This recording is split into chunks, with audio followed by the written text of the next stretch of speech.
What made the most dangerous horse in Dry Creek stop fighting the moment the quiet bride stepped into the rain? A fence rail exploded with a crack that echoed across the ranch. Horses scattered. Men shouted. Mud sprayed under pounding hooves as a black stallion charged across the pasture, wild-eyed and impossible to catch. Then a woman in a rain-soaked wedding dress walked through the storm alone. No rope, no whip, just steady footsteps and an outstretched hand. The horse froze, and what happened next left the entire ranch staring in silence. Before we begin, tell me where you're watching from, and if stories like this speak to your heart, I'd love to have you along for the journey. The church bell rang twice across Dry Creek Valley on a cold spring morning. Wagons lined the dirt road. Horses stood tied to hitching posts. Men in work coats and women in Sunday dresses gathered outside the white wooden church, pretending not to stare. But everyone was staring. Wyatt Mercer was getting married. That alone would have been enough to draw a crowd. For years, people had assumed the owner of Hollow Ridge Ranch would stay a bachelor forever. He was respected, reliable, quiet. The kind of man who fixed his own fences and paid his ranch hands on time. Yet somehow, at 39 years old, he had never taken a wife. Then Ruby Bennett arrived. The whispers started before her boots touched the church steps. A woman near the gate leaned toward her friend. "I give her a month." Another shook her head. Not even that. Ruby heard every word as she stepped down from the wagon.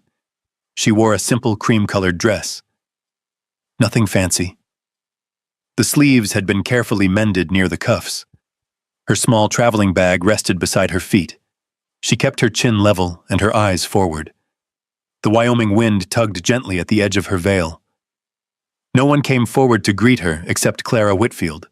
The older woman offered a warm smile and squeezed Ruby's hand. "You walk straight ahead, dear." Ruby nodded. That was enough. Inside the church, sunlight spilled through narrow windows and stretched across the wooden floorboards.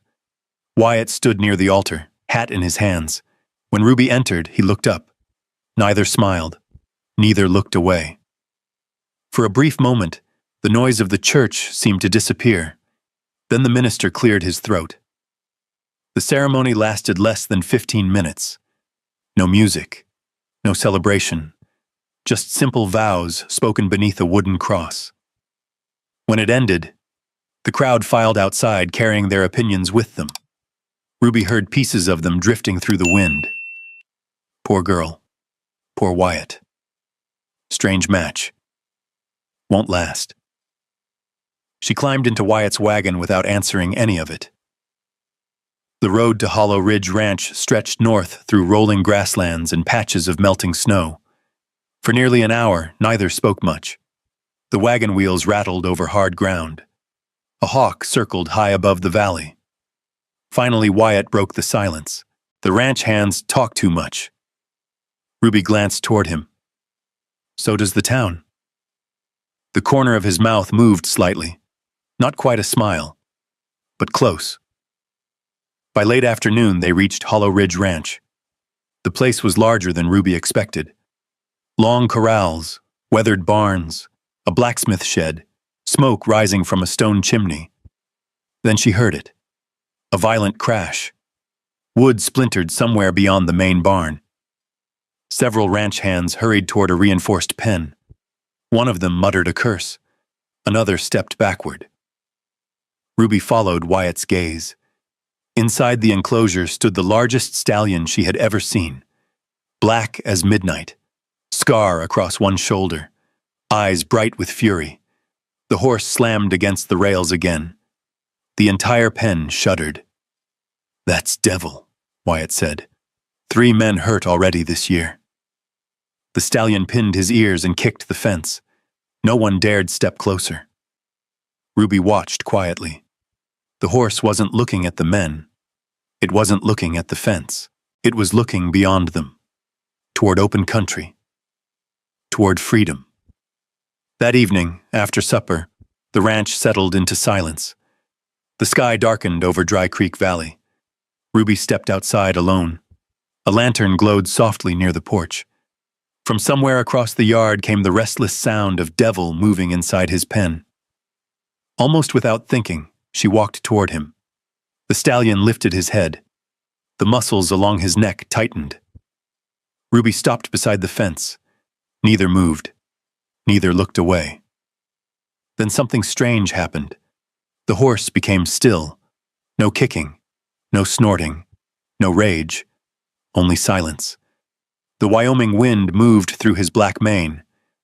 Ruby stood there for several moments before quietly turning back toward the house. Behind her, Devil remained motionless in the moonlight, watching her leave. Ruby did not tell anyone. The next morning she was awake before sunrise. The kitchen stove crackled softly while coffee simmered in a black iron pot. Frost clung to the corners of the windows. Outside, the valley was still blue with dawn. She poured coffee into a chipped mug and stepped onto the porch. Across the yard, Wyatt was already working. A ranch hand opened Devil's pen just long enough to replace a water trough. The horse lunged. The man stumbled backward. Several curses drifted through the cold air. Devil slammed against the fence hard enough to shake the posts. Ruby watched quietly. The stallion's anger looked different now. Less like madness, more like fear. The days settled into a rhythm. Ruby swept floors, prepared meals, mended shirts, and helped where she could. Some of the ranch hands remained polite. Others did not. One afternoon, she carried fresh biscuits toward the bunkhouse and heard laughter inside. Maybe Wyatt married her, hoping she'd tame the horse. A few men chuckled. Another voice answered, "Well, if she can tame Devil, I'll eat my hat." Ruby kept walking. She never opened the door, never said a word. Later that evening, Wyatt found the untouched basket sitting outside the bunkhouse. He understood more than she realized. The following morning, he left a small package on the kitchen table before heading out. Inside was a new pair of leather work gloves. No note. No explanation. Ruby ran her fingers across the stitching. The gloves fit perfectly. She never mentioned them. Neither did Wyatt. 3 days later, the weather changed. Dark clouds rolled down from the mountains. The wind arrived first. Then came the rain. By afternoon, the storm had swallowed the valley. Loose shutters banged against walls. Barn doors rattled. The horses grew restless. Ruby was carrying feed sacks into storage when a sharp crack echoed across the ranch. A ranch hand shouted. Then another. Everyone froze. The center rail of Devil's corral had snapped. The stallion exploded through the opening. Men scattered. Horses bolted from nearby pens. The black stallion tore across the pasture like a storm given legs. Wyatt grabbed a rope and swung into the saddle of a chestnut gelding. "Keep everyone back!" he shouted. Rain lashed sideways. Mud sprayed beneath pounding hooves. Devil charged across the open field. Wyatt pushed after him. For a moment it looked as though he might cut the horse off. Then Devil spun sharply. Wyatt's horse slipped in the wet ground. The gelding recovered, but barely. Several ranch hands shouted warnings. No one moved closer. No one knew what to do except Ruby. She stepped through the pasture gate. One ranch hand grabbed her sleeve. "Ma'am, don't." She gently pulled free. The rain soaked her dress within seconds. Devil was breathing hard now, head high, eyes wide, ready to run again. Ruby walked forward slowly. No rope, no whip, no shouting, only steady footsteps through wet grass. The entire ranch seemed to stop breathing. Wyatt sat motionless in the saddle, watching, waiting. The wind howled across the valley. Ruby stopped 20 feet from the stallion. Then 10, then 5. Devil's muscles remained tight, but he didn't move. Ruby lifted one hand slightly, not reaching, not demanding, simply letting him see it. The stallion lowered his head, an inch, then another. Silence spread across the pasture. Even the ranch hands seemed afraid to speak. Ruby took one more step. Devil blinked. The tension drained from his neck. Slowly, impossibly, the wild horse turned and followed her. Not forced, not trapped, following. The walk back to the corral felt longer than the entire storm. When Ruby closed the gate behind him, nobody said anything. Rain dripped from hats. Water ran from coat sleeves. The world stood still. Wyatt finally dismounted. For several moments he simply looked at her. Not the way he had at the church. Not the way he had at the ranch. This was different. Like he was seeing someone he hadn't truly noticed before. Ruby brushed wet hair away from her face. "You should check your horse," she said quietly. The corner of Wyatt's mouth moved. "Yes, ma'am." That evening the storm passed. The sunset burned orange across the hills. For the first time since arriving at Hollow Ridge Ranch, Ruby felt the eyes around her had changed. Not all of them, but enough. After supper, a rider appeared at the front gate. A polished carriage followed behind him. The man climbing down wore an expensive coat despite the mud. Gideon Pike, one of the wealthiest men in Dry Creek. He greeted Wyatt with practiced ease. Then his gaze shifted toward Ruby. The color drained from his face, only for a second. But Ruby saw it. Recognition. Not surprise. Recognition. As though he had seen a ghost. Gideon quickly looked away. His smile returned too fast, too carefully. He stayed less than 10 minutes. Then he climbed back into his carriage and left before darkness settled over the valley. Ruby stood on the porch watching the wagon disappear down the road. Something about the man troubled her. She couldn't explain why, but she knew one thing. Gideon Pike had recognized her, and whatever memory he carried, he was afraid of it. Ruby stood on the porch long after the carriage disappeared into the darkness. A lantern swayed gently beside the door. Somewhere beyond the barns, Devil shifted inside his pen. The night felt different now. Not dangerous, unfinished. The next morning arrived clear and cold. Fresh sunlight spilled across the valley. Wyatt was repairing a broken fence line near the north pasture when Ruby carried a toolbox out to him. Neither mentioned Gideon. Not at first. Wyatt drove a nail into a weathered post and glanced toward her. "You know him?" Ruby hesitated. "A long time ago, maybe." "Maybe?" She wiped dust from her hands. "I can't place it." Wyatt nodded once. He didn't push. That was something she had begun to notice about him. He rarely demanded answers. The fence repair took most of the morning. They worked side by side beneath an open Wyoming sky. Sometimes they spoke, sometimes they didn't. The silence between them no longer felt uncomfortable. By early summer, Hollow Ridge Ranch had settled into a rhythm. Ruby learned the names of every horse. The horses learned hers. Even Devil had changed. He still allowed nobody into the pen except Wyatt. But whenever Ruby appeared nearby, the stallion watched her quietly instead of pacing. The ranch hands noticed. So did the town. At first, the stories were harmless. Then Gideon Pike began talking. The rumors spread slowly through Dry Creek. A comment at the feed store. A conversation outside the church.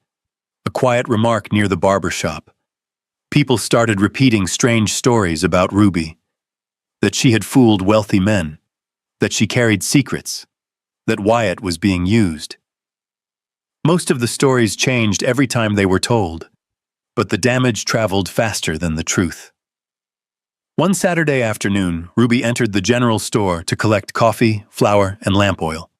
The conversation stopped the moment she walked in. Nobody said anything directly. Nobody needed to. She paid for her supplies and left. Outside, she found Wyatt waiting beside the wagon. He took the flour sack from her arms without a word. As they drove home, neither mentioned what had happened. Still, Ruby noticed his jaw remained tight the entire ride. A few days later, she was cleaning the tack room behind the main barn. Dust floated through beams of sunlight. Old saddles hung along the walls. Leather creaked softly whenever the wind pushed through the cracks. She pulled an old saddlebag from a shelf and shook out years of dust. Something slipped free. A photograph. Ruby picked it up. 4 young men stood beside a wagon. One of them froze her in place. Owen Bennett. Younger. Smiling. Alive. The breath caught in her throat. Her fingers tightened around the edges. Standing beside Owen was another face. Gideon Pike. Much younger, but unmistakable. Ruby stared at the image for a long moment. When Wyatt returned that evening, she handed it to him. He studied the photograph. "I found it in my father's old storage room," he said. "You know these men?" Ruby pointed. "This is Owen." Wyatt looked up. The name hung in the air. He had never asked much about her past. Now he waited. Carefully. He was going to marry me. The room became very still. Outside, the sound of horses drifted from the corrals. Wyatt lowered the photograph. "And Gideon knew him?" Ruby nodded. "Apparently." The next morning, Wyatt rode into town. He found Gideon outside the feed warehouse checking delivery receipts. When Wyatt showed him the photograph, something changed, only for a second, but it was enough. Gideon's smile disappeared. His hand tightened around the papers. Then the smile returned. Too quickly. Too perfectly. "I haven't seen that picture in years," Gideon said. Wyatt never took his eyes off him. "Funny thing," he replied. "You looked surprised." Gideon laughed. The sound carried no warmth. By the time Wyatt returned to the ranch, he had more questions than answers. The following week brought another surprise. A stagecoach rolled into Dry Creek carrying only 2 passengers. One was a gray-haired retired driver named Amos Turner. Most people barely noticed him. Ruby did. Because the moment he stepped off the coach and saw her, he stopped walking. The color drained from his face. For several seconds, he simply stared. Then he removed his hat. His voice came out rough and uncertain. "Lord above." Ruby frowned. "Do I know you, sir?" Amos swallowed hard. "I don't know how that's possible." "How what's possible?" The old driver looked directly at her. "I thought you died after what happened to Owen." Everything around them seemed to stop. The wagon wheels, the conversations, even the wind. Ruby felt the world tilt beneath her feet. And for the first time in years, the name Owen Bennett no longer belonged to the past. It had just stepped into the present. Ruby barely remembered leaving the street. One moment she was standing beside the stagecoach. The next, she was seated at a small table inside Clara Whitfield's boarding house with a cup of coffee growing cold between her hands. Amos Turner sat across from her. Wyatt stood near the window. Nobody rushed him. Nobody interrupted. Outside, Dry Creek carried on as though nothing had happened. Inside, everything had changed. Amos removed his hat and turned it slowly in his hands. "I drove freight and mail routes back then," he said. "Owen hired me more than once." Ruby stared at him. "He left." The words sounded smaller than she intended. Amos shook his head. "No, ma'am." Silence filled the room. He was planning a wedding. Ruby lowered her eyes. He stopped writing. Amos looked toward Wyatt before answering. "That's the strange part." He didn't. The room seemed to narrow around those words. Amos explained how Owen had written letter after letter. Some had been sent through him. Others had been handed off through intermediaries. Every one of them had disappeared. Ruby listened without moving. By the time the old driver finished, the coffee in her cup was completely cold. That evening, Wyatt saddled 2 horses. Neither spoke much as they rode north toward Redstone Canyon. Amos had given them directions before leaving town. A forgotten trapper cabin. An old hiding place. A name Owen had mentioned years earlier. The ride took most of the day. The canyon walls rose around them in layers of red stone and shadow. Wind moved through the pines above. Loose gravel shifted beneath the horses' hooves. Near sunset they found it. A weather-beaten cabin leaning slightly against the hillside. One shutter hung crooked. The chimney had partially collapsed. Nobody had lived there for years. Inside, dust covered everything. A rusted stove, broken shelves, an old table missing one leg. Wyatt moved slowly through the room. Ruby stood near the window. The silence felt heavy. Then Wyatt noticed something. One floorboard near the fireplace sat slightly higher than the others. He knelt, pried it loose with a pocket knife, and froze. Beneath the floor lay a small wooden box. Ruby dropped to her knees beside him. The lid creaked open. Inside were bundles of letters tied with faded twine, a leather journal, several folded documents. For a long moment, neither touched anything. Then Ruby picked up the first envelope. Her name was written across the front, in Owen's handwriting. The sight of it nearly stole her breath. She opened one carefully. The paper crackled with age. Ruby, I haven't heard from you in weeks. Gideon says you've changed your mind. I don't believe him. I can't believe him. Her hand trembled. Not much. Just enough. She opened another, and another. Months of letters, questions, promises, plans, hope, all trapped inside a box nobody was meant to find. The sun slipped below the canyon rim. Shadows stretched across the cabin floor. Ruby sat surrounded by letters that should have reached her nearly 10 years earlier. Across from her, Wyatt quietly opened the journal. Page after page revealed the same story. Owen had never abandoned her. He had been deceived, manipulated, turned against the woman he loved by lies delivered through someone he trusted. Gideon Pike.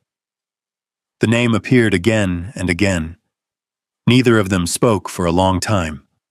The wind rattled the cabin walls. A lantern glowed softly between them. Finally, Ruby folded one of the letters and pressed it against her chest. She stared into the darkness beyond the doorway. What a waste. Her voice was barely above a whisper. Wyatt looked up. She wasn't crying. That somehow made it harder. Years had been taken from her. Years that could never be returned. Wyatt wanted to say something. Nothing felt big enough. So he stayed where he was, close, present. That seemed to matter more. Hours later, as they prepared to leave, Wyatt turned to the final pages of Owen's journal. His eyes narrowed. Then he stopped reading. Ruby noticed immediately. What is it? Wyatt handed her the book. The final entry had been written only days before Owen's death. The handwriting was rushed, uneven, as though he feared running out of time. If anything happens to me, Gideon Pike must be stopped. He stole more than my future. He stole ranches, deeds, land from families who trusted him. The proof is with the records. Don't let him bury this too. Ruby stared at the words, then at the financial documents inside the box. Property transfers, signatures, records spanning years. The letters had revealed a broken love story. The papers revealed something far larger. Gideon Pike had been building his fortune on stolen lives, and Owen Bennett had known it before he died. The wind swept through the canyon outside. The lantern flame flickered. Wyatt closed the box slowly. Tomorrow they would return to Dry Creek. Tomorrow everything would change. The ride back from Redstone Canyon began before sunrise. The wooden box rested securely behind Wyatt's saddle. Inside were Owen Bennett's letters, his journal, and the records that had waited nearly 10 years to be found. Ruby said very little. The wind moved across the high country and carried the smell of pine and cold stone. She rode beside Wyatt with one of Owen's letters folded carefully inside her coat pocket. Not because she intended to read it again, because she wasn't ready to let it go. By the time they reached Dry Creek, word had already spread that the annual horse auction was underway. Wagons crowded the roads. Ranchers filled the auction grounds. Money changed hands.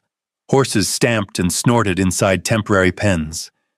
At the center of it all stood Gideon Pike, confident, relaxed, smiling as if the valley belonged to him.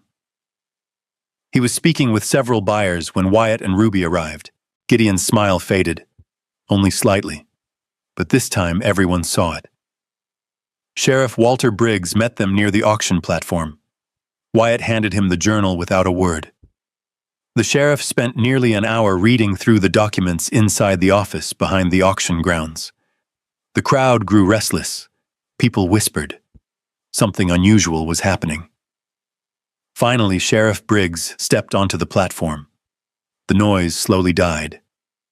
Gideon folded his arms. "What exactly is this about, Sheriff?" Walter Briggs looked out across the crowd.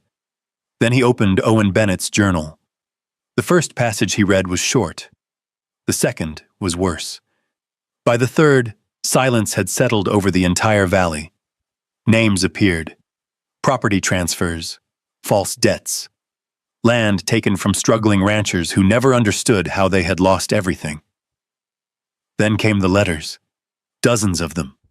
Letters Owen wrote to Ruby. Letters Ruby never received. Letters proving that Gideon had lied to both of them. A murmur rolled through the crowd. Several older ranchers exchanged uneasy glances. One man stepped forward. Then another. Then a widow from the North Ridge. Each carried their own story. Each connected somehow to Gideon Pike. The pattern became impossible to ignore. For the first time since anyone could remember, Gideon Pike looked uncertain. "Those papers prove nothing," he said. But his voice lacked conviction. Nobody answered him. They were too busy listening. Sheriff Briggs continued reading.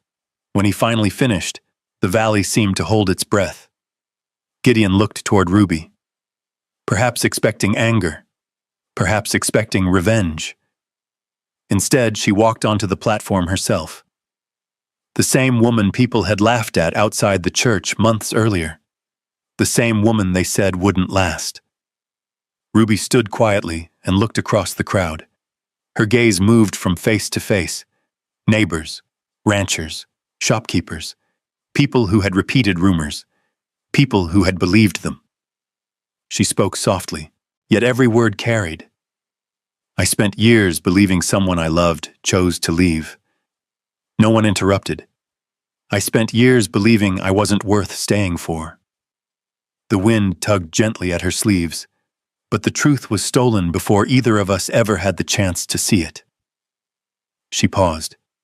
The auction grounds remained completely silent. "I can't get those years back." Her eyes briefly found Wyatt, then returned to the crowd. "None of us can." No accusation. No shouting. Just truth. And somehow that felt heavier than anger ever could. When she stepped down from the platform, nobody spoke. Not because they had nothing to say, because there was nothing left to argue. The silence followed Gideon Pike all the way out of Dry Creek. Months passed. Summer settled over Wyoming. Grass returned to the hills. The shadows of spring faded. At Hollow Ridge Ranch, life moved forward. The rumors disappeared. The ranch prospered. Devil became something of a legend. Visitors came just to see the black stallion that nobody could tame except the quiet woman who had earned his trust. One evening near sunset, Wyatt and Ruby rode together along the ridge overlooking the valley. The sky glowed gold. Below them, cattle moved like scattered shadows across the grasslands. Neither hurried to speak. Eventually, Wyatt stopped his horse. Ruby did the same. The breeze lifted a strand of hair across her cheek. Wyatt watched the valley for a moment. Then he said, "When we married, I thought I was solving a problem." Ruby listened. "I needed help with the ranch." His fingers rested loosely on the saddle horn. "I told myself it was practical." A faint smile touched her lips. "Was it?" "At first." The answer made her laugh quietly. The sound drifted into the evening air. Wyatt looked toward her. Somewhere along the way, I stopped imagining this place without you. The words remained between them. Simple. Honest. Nothing more was needed. Ruby reached across the space separating their horses and placed her hand over his. Neither spoke again. The sunset spoke for them. The following spring, Dry Creek gathered once more, this time outside the church, not for a wedding, for a celebration. A second beginning. Children ran through the grass beside the building. Neighbors shared pies and coffee beneath long wooden tables. Laughter carried through the valley. Near the pasture fence, Devil stood watching everything with calm eyes. Ruby rested one hand against the stallion's neck. The horse lowered his head slightly. Across the field, Wyatt waited for her. Years earlier, the valley had laughed when she arrived. Now the same valley told her story. Not because she had tamed the wildest horse, because she had refused to let bitterness tame her. Ruby looked toward Wyatt, toward Hollow Ridge Ranch, toward the life they had built. And for the first time in many years, the future no longer felt like a place she was trying to reach. It felt like home. Maybe that's why this story stays with us long after the last scene fades. Because most of us know what it feels like to carry something unfinished. A misunderstanding. A goodbye that never made sense. A piece of our past we quietly revisit when nobody else is looking. If you place yourself where Ruby once stood, holding years of hurt without knowing the truth, what would you have done? Would you have closed your heart forever? Or would you have found the courage to trust again when life offered you a second chance? What moves me most about Ruby and Wyatt isn't the wedding, the ranch, or even the wild horse. It's the simple choice they made every day afterward, to stay, to listen, to keep showing up. Sometimes healing doesn't arrive with a grand moment. Sometimes it arrives one quiet morning at a time, through patience, honesty, and the people who refuse to walk away. And maybe that's the lesson hidden inside this story. Not every lost year can be recovered. Not every wound disappears. But a life can still grow around those scars. Love can still find room to breathe. And a future can still become something beautiful. I'd love to know your thoughts. If you were in Ruby's place, which moment would have been the hardest to forgive? And if stories like this remind you that kindness, loyalty, and hope still matter, I hope you'll join us again. There are more journeys waiting down the road ahead, stories of healing, mystery, resilience, and unexpected love. When you're ready, we'll be here to share the next one.